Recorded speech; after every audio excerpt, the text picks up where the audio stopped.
Hello.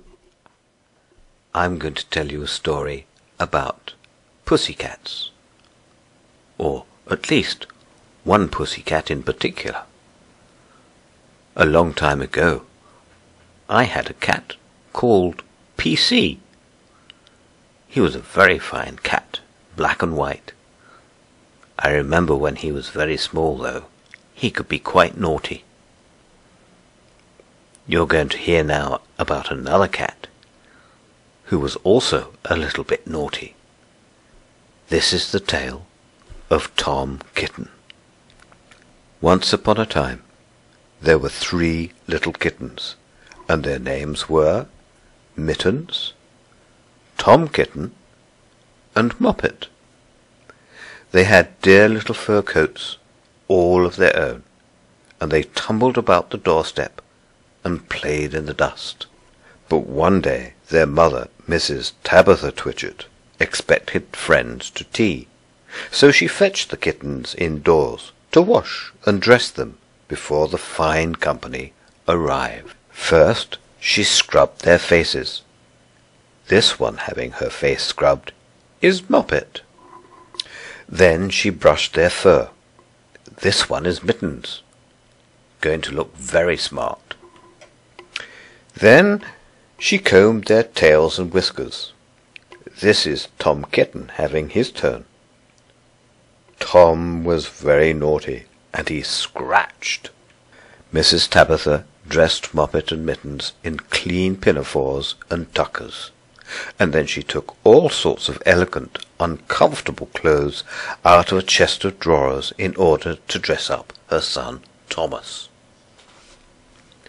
Tom Kitten had grown into quite a tubby little pussycat, so what a surprise when some of the buttons burst off.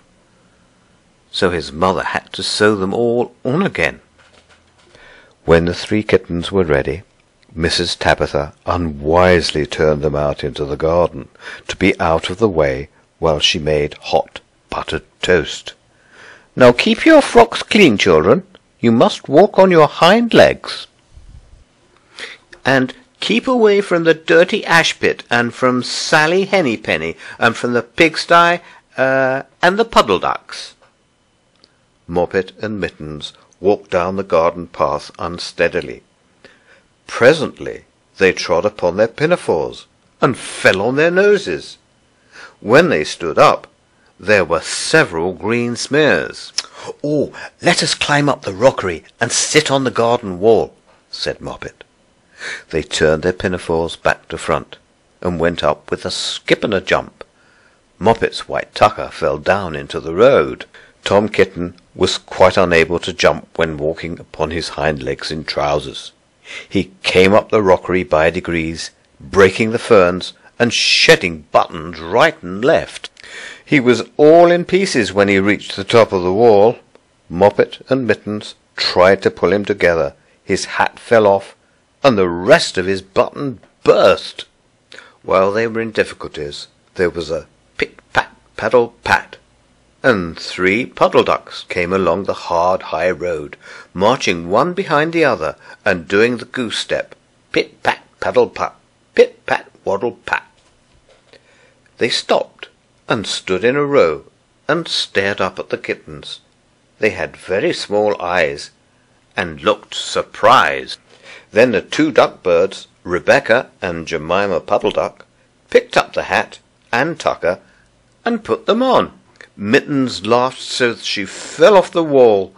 Moppet and Tom soon came after her. The pinafores and all the rest of Tom's clothes came off on the way down. "Come, Mr. Drake Puddle Duck," said Moppet. "Come and help us to dress him. Come and button up Tom."